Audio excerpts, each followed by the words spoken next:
Vamos a continuar viendo un poco acerca del bautismo del Señor. Y lo importante que vamos a ver hoy es cuáles son los componentes, digamos, del bautismo. ¿Qué es lo que conforma al bautismo como sacramento que lo entendemos nosotros? ¿Qué es Vamos a repasar un poco qué es lo que hace el bautismo a nosotros. Y un pastor dice no en nosotros, sino por nosotros. Y vamos a estar viendo algunas anotaciones importantes acerca de este tema. Entonces, en primer lugar, vamos a irnos un poco atrás en nuestra memoria. Y quiero que se acuerden ustedes de, bueno, si alguien, yo me imagino que todos hemos visto por lo menos alguno. ¿Todos recuerdan cómo es un bautismo? Todos sabemos cómo es digamos, el ritual de un bautismo. Y para eso quiero explicar algunas palabras, porque es importante que las tengamos en cuenta. El bautismo es un ritual. El oficio mayor es un ritual. El matrimonio es un ritual. ¿Y por qué digo ritual? Yo les aseguro, a ver, quiero que si ahorita les doy un papel y una hoja que me dibujen, si yo les digo ritual, ¿qué dibujan con un ritual? Si yo les digo ritual, ¿qué dibujarían ustedes? Una ceremonia, una peregrinación, una boda civil. Ajá, si yo les digo, a ver, ritual, dibújamelo. Yo lo hacíamos, de hecho, lo hicimos un ejercicio en la escuela y preguntó el maestro, a ver, ritual, y unos ponían algo satánico, algunos ponían como de iniciación, cosas de esas. Pues verdaderamente sí, todo eso es un ritual. Pero un ritual, ¿por qué les estoy diciendo que el bautismo, el oficio mayor y todo eso es un ritual? Porque es la práctica, un ritual es la práctica de un rito. Y cuando yo digo la palabra rito se oye muy medieval, ¿no? Como, pues, ¿por qué hay rituales en este tiempo? Bueno, ya después ahorita les explico cómo va esta línea por ahí. Tenemos entonces que un ritual es la repetición o la realización de un rito. ¿Y qué es un rito? Es la manifestación, digamos, o la puesta en práctica de un mito. ¿Qué es un mito? Y si yo les digo que me digan en pocas palabras qué es un mito, ¿qué es? Una creencia. Una leyenda. No sé. En una palabra, una mentira. O sea, algo irreal. Pero no. Un mito no es un invento. Un mito no es ¿qué les diré? Una imaginación, como que podríamos ponerle sinónimo. Un mito no es, digamos, una invención producida por algo. No. Un mito es un pensamiento, es un conocimiento que, como es precisamente un conocimiento, no se puede tocar. No se toca. Por ejemplo, yo les diré, las convicciones políticas son mitos. No porque no sean ciertas, no porque alguien se las inventó. Es un mito porque es una representación que no se puede ver. Una representación sobre algo, sobre una ideología, sobre un pensamiento, sobre un principio, que como es algo, un pensamiento, no se puede ver. Entonces, ¿cómo se hace para materializar un mito? A través del rito. Y les voy a poner un ejemplo simple. Un mito es, por ejemplo, la democracia. Porque si ustedes la ven, no existe. Y no porque no haya buen ejercicio de democracia en México, no. No existe porque no se puede palpar. No podemos decir, ah, mira, ahí va la democracia. No. O mira, esto es democracia. No. La democracia es un concepto que no se puede ver.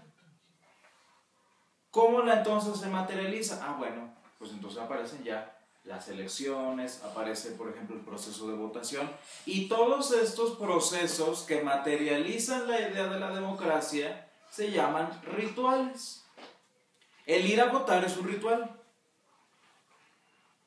Y les aseguro que nadie nunca se puso a pensar en la votación como un ritual. Y les voy a decir que todos ustedes, diario, por lo menos realizan un ritual. El mito se llama costumbre, el mito se llama, no sé, actividad cotidiana. Y el ritual es el siguiente. Yo me levanto, me baño, desayuno, me visto. Y el concepto que se llama hábito, se materializa en las acciones que hacemos día con día. Y hermanos, el bautismo es precisamente lo mismo.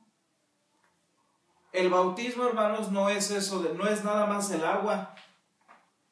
El bautismo no es nada más el hecho de que el pastor siga lo que dice el culto cristiano para que todo salga bien. El bautismo es la materialización del sacramento del bautismo. El sacramento del bautismo no lo podemos ver. Podemos ver el ritual del bautismo, pero no podemos ver al bautismo como tal. Por eso nosotros en nuestra iglesia enseñamos lo siguiente. Primera cosa, ¿qué son los medios de gracia? Esta es una súper pregunta que ya la habíamos hecho alguna vez. ¿Qué son los medios de gracia?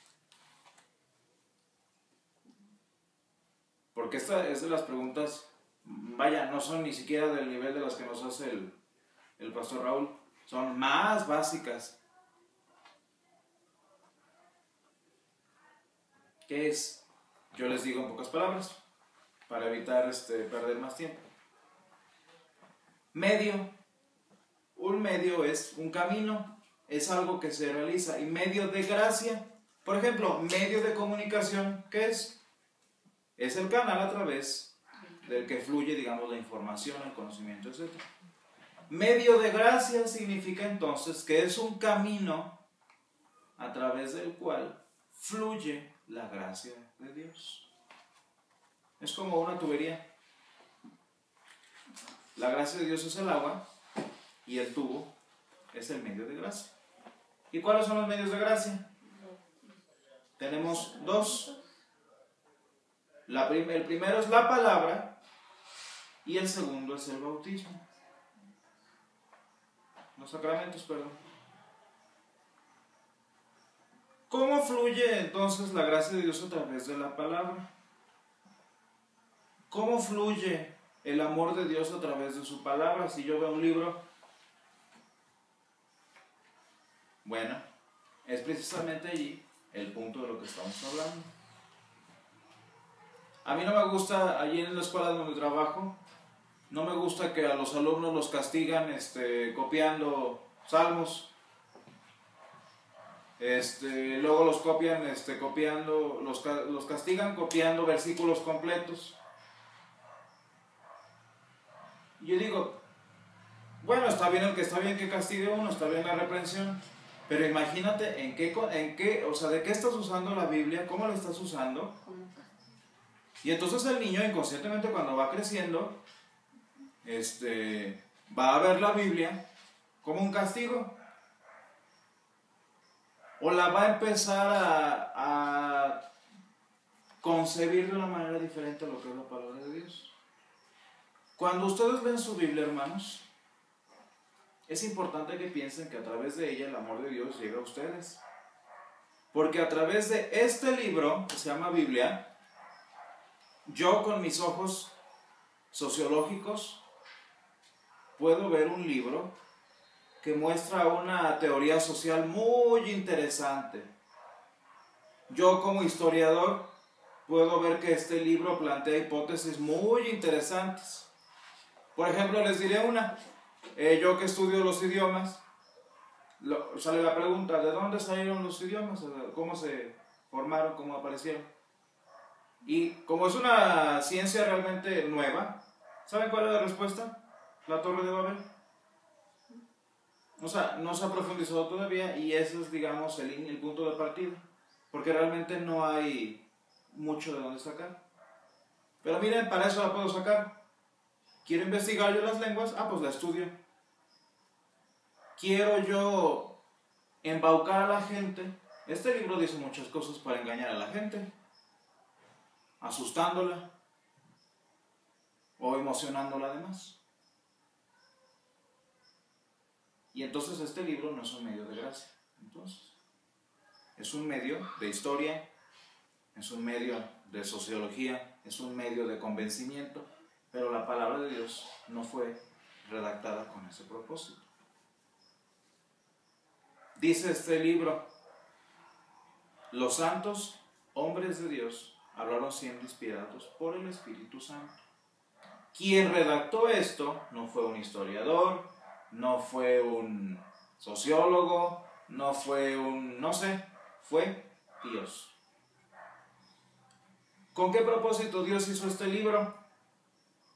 Darnos, compartirnos, llenarnos de su amor a través de él. Y hermanos, esto es algo que va más allá de simplemente leerlo como un libro. Sí es la palabra de Dios y yo lo creo. Eso no sirve de nada. Por eso, hermanos, tener nuestra Biblia es muy importante en la iglesia. Estas cosas sí ayudan, pero el libro tiene una característica sobrenatural. Cuando ustedes lo leen, el Señor verdaderamente habla a sus corazones. Porque habla en lenguas. Y yo cuando leo la palabra, a lo mejor no le entiendo un versículo, porque está en sois, vos y vosotros. A lo mejor no le entiendo el versículo. Pero el público meta de este libro, de este texto, no es mi mente. No es para que yo le entienda, es para el alma. Y el alma sí habla este idioma. Por eso se llama medio de gracia. Porque a través de él, la gracia de Dios se transmite. No a la mente, no al conocimiento, sino al alma. ¿Sí? Siguiente medio de gracia que decimos entonces es los sacramentos. Y entonces ahora sí, aquí hago la siguiente pregunta. ¿Qué es lo que conforma un sacramento? O sea, ¿por qué está formado un sacramento? Y fíjense que solo si cumple estos tres, podemos considerarlo sacramento. Son 3 puntos. Y que debemos tener en cuenta. Solo si cumple estos 3, solo si los tiene claramente, es un sacramento. Si no, no. Entonces, ¿cuáles creen que sean estos? Los aprendimos. Son 3 elementos que debe cumplir un sacramento para hacerlo. Si no, puede ser un acto sacramental, si no, puede ser un acto cristiano, pero no un sacramento. Son 3. El número 1 es la palabra. Yo te lo voy explicando uno por uno. La palabra es el número 1. El segundo es la fe. Y el tercero es el elemento. Y en este orden. No en otro, en este. Palabra, fe y elemento.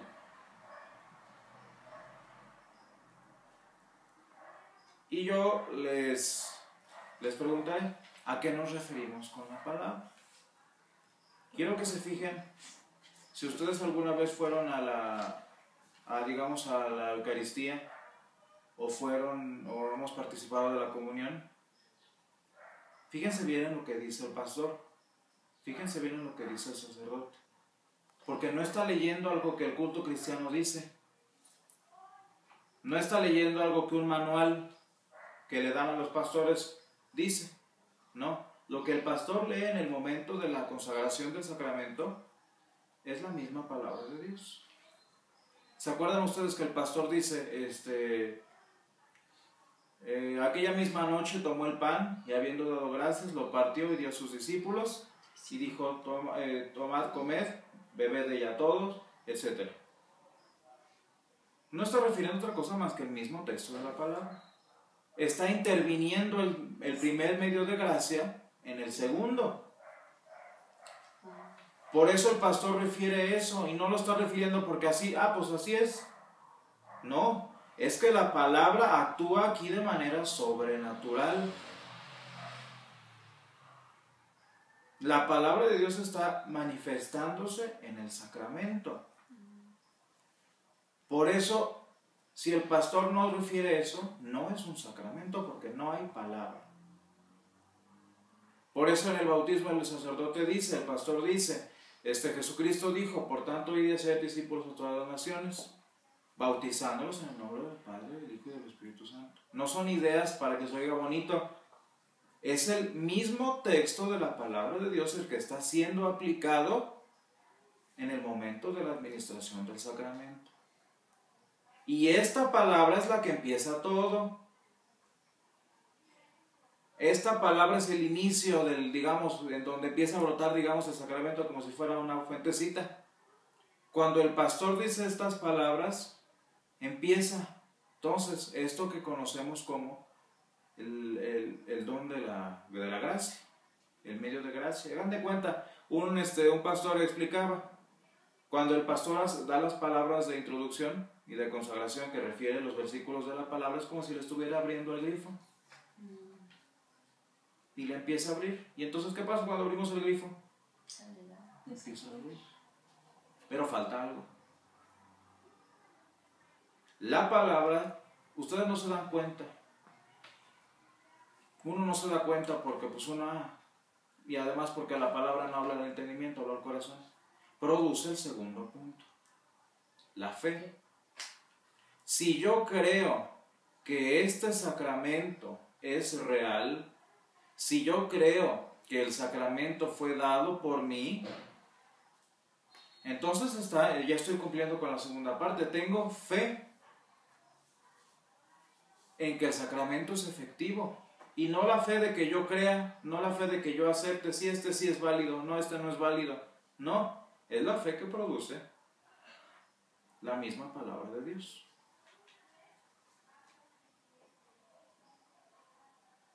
Y el último punto, ¿qué sería cuál? Y esto es, porque si no, imagínense, la predicación sería un sacramento. Y sí, eso es un medio de gracia. La predicación es un medio de gracia, pero no un tercer extra, sino simplemente la palabra, nada más que en lugar de letra en manera oral. ¿Se acuerdan que habíamos dicho que la palabra de Dios no nada más está en la Biblia? Cuando se expone también se está hablando la palabra de Dios, o sea, no le añado yo. Por eso es muy importante la predicación. Cuando un pastor predica, no predica lo suyo.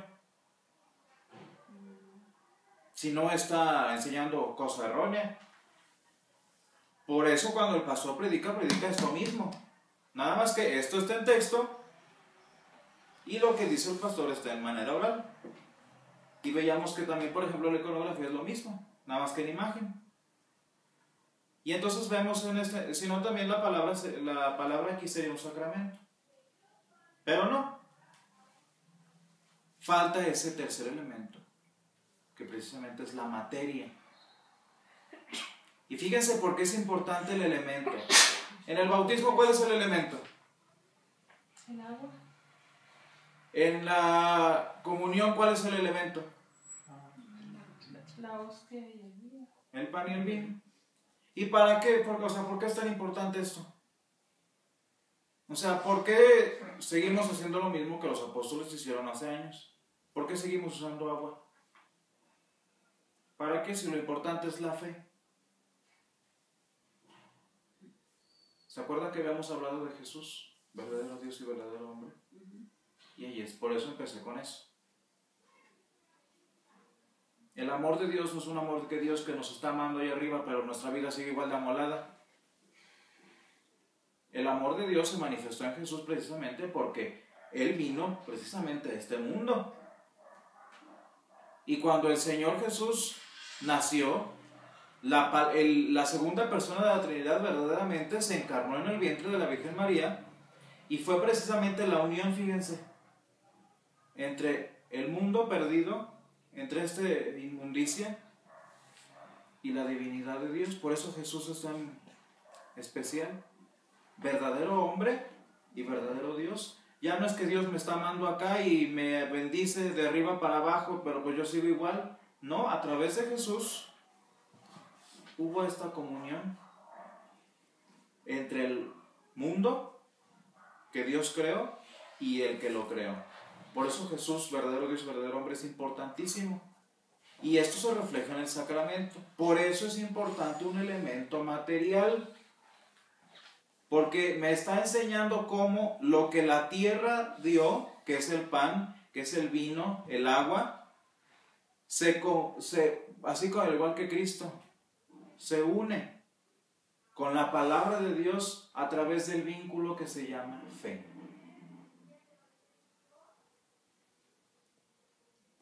Y eso es lo más importante de este primer punto. Por eso es fe, palabra, fe y elemento. La palabra que viene de Dios, el elemento que es de la tierra, unido a través del vínculo de la fe.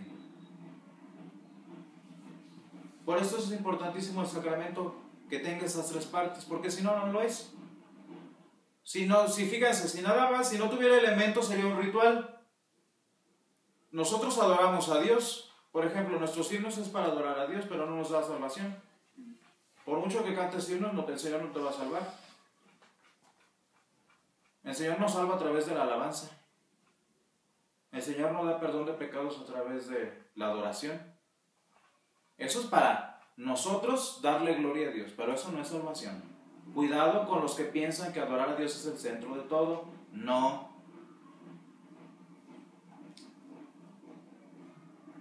La adoración, la alabanza a nuestro Dios es de nosotros a Él. Pero estamos hablando de los medios de gracia. ¿Qué es un medio de gracia? De allá para acá. Entonces debe estar presente el elemento.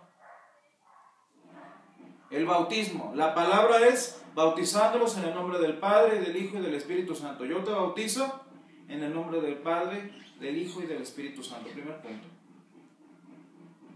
Segundo punto, la fe que los papás creen en lugar de su hijo, esta palabra, interceden por él, y el elemento que es el agua. En la comunión, el pastor repite lo que dijo el Señor Jesús, la fe de que yo creo que verdaderamente este es un sacramento que me da salvación, y el elemento terrenal, que es ¿qué? El pan y el vino. ¿En el matrimonio hay elemento?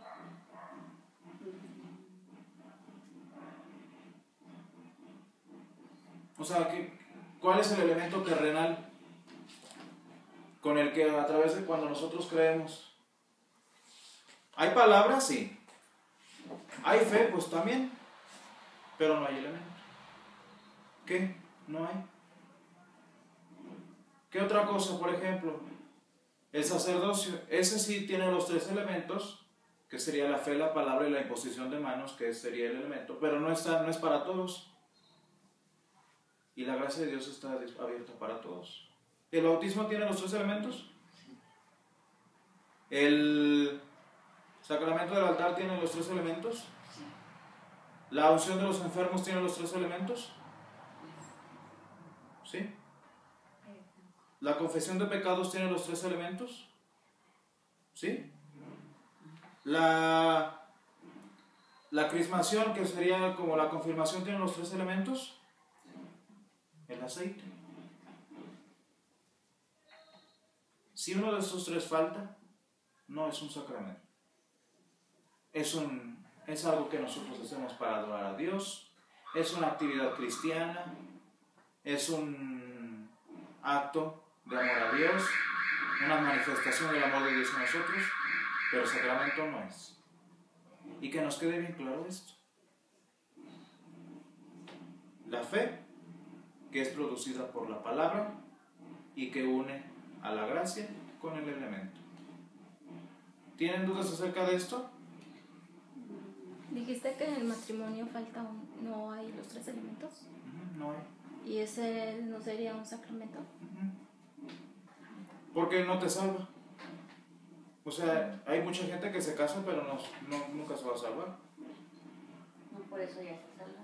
Es un medio para ser salvo, porque entonces, de hecho ese es el propósito, es un medio para ser salvo. Yo con mi pareja, mi esposo o mi esposa, llevo a mi familia a la iglesia. Y cuando yo como familia, yo como matrimonio, que fundé una familia, vamos a la iglesia, es en la iglesia a través de los otros sacramentos los que otorgan el perdón. Es un acto sacramental, habíamos dicho, pero como tal no me salva. Imagínense, todos los casados estarían salvos. No. El sacerdocio, pues entonces todos los que no somos pastores ya valimos. ¿Dudas? Nuestra iglesia entonces nada más confiesa que hay 2 sacramentos, el sacramento del altar y el sacramento del bautismo, nada más. El doctor Martín Lutero nunca fue específico. Si ustedes revisan los artículos, habla de eso, sí, es bien específico sobre el sacramento del altar, bien específico sobre el sacramento del bautismo, y menciona también los demás. Obviamente cuando habla acerca del sacerdocio, cuando habla acerca del matrimonio, él dice, no, estos no son sacramentos por lo que les acabo de explicar. La iglesia luterana no es una iglesia simple como la iglesia católica. Tiene que ser 7 y 7. Por eso nunca se estableció en los artículos del Malcalda. Jamás ninguno de nuestros fundadores luteranos establecieron. Son 12 puntos. Se enseñan 2 porque son los centrales. Sí, que usó el mismo en su catecismo menor y en el mayor. Pero el Señor, digamos entonces aquí, el Señor instituyó a los demás también. Se habla de estos 2 como énfasis porque precisamente son los que el Señor, Él mismo participó de ellos. Pero no quiere decir que, por ejemplo, la unción de los enfermos no la instituyó Él. Pues entonces el apóstol Santiago, ¿qué hizo? Entonces Santiago, ¿quién es? ¿Verdad? ¿Está alguno enfermo entre ustedes? Llame a los ancianos, únjanlo con aceite y oren por él. Habla del poder de la oración, y si éste hubiere cometido pecado, le serán perdonados. Ahí está. Fe, palabra y elemento. Bueno.